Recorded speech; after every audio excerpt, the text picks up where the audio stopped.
And if they find out that Ryan Garcia is seriously guilty of this and he was aware of it the entire time, not only should he be suspended for a good amount of time, but Ryan Garcia was also reported to make around $50 million for that fight against Devin Haney. He should be fined around $20 million, and all that money should go to Devin Haney.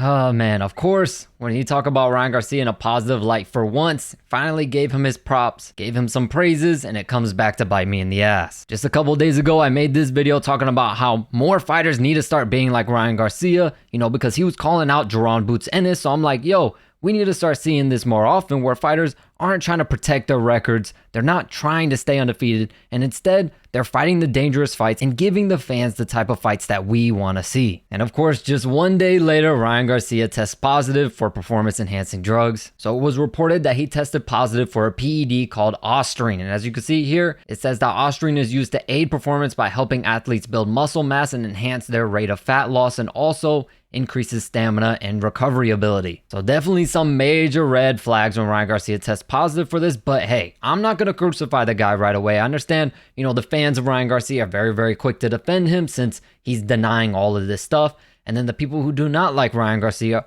are very, very quick to crucify this guy, calling him a cheater and saying all this crazy stuff. And some of you might ask like, yo, he's already been caught. He tested positive for it. The guy is straight up a cheater. Well, I've been watching combat sports for pretty much my entire life, and this type of scenario has come up very often, unfortunately, because as you can see here, a former UFC fighter, Yoel Romero, was also busted for banned substances, and it turned out that it was a tainted supplement that he was not aware, and it was approved by the UFC and by the commission, and he was able to sue the company and win $27 million.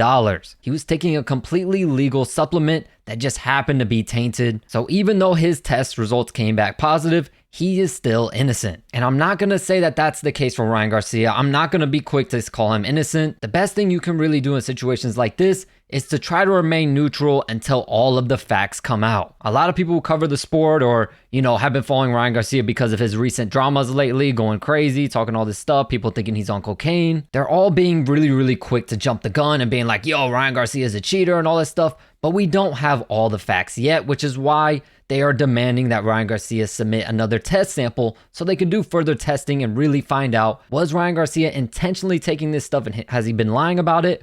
Or is he telling the truth and maybe this is some deal with some type of tainted supplement or whatever the case may be? And hell, even Gervonta Tank Davis has been on Ryan Garcia's side. He has put out many, many tweets in support of Ryan Garcia saying that he doesn't believe it also. He believes Ryan Garcia is clean. And he even showed his DMs with him. He said, if you cheated and I'm defending you, I'm gonna beat the F out of you when I catch you. And Ryan Garcia replies, you will see in the next coming days, I didn't cheat. We can just run it again in a real fight, but nah, I didn't cheat. So look, man, at the end of the day, I just think the most reasonable thing is just to try to stay neutral. Of course, it doesn't look good.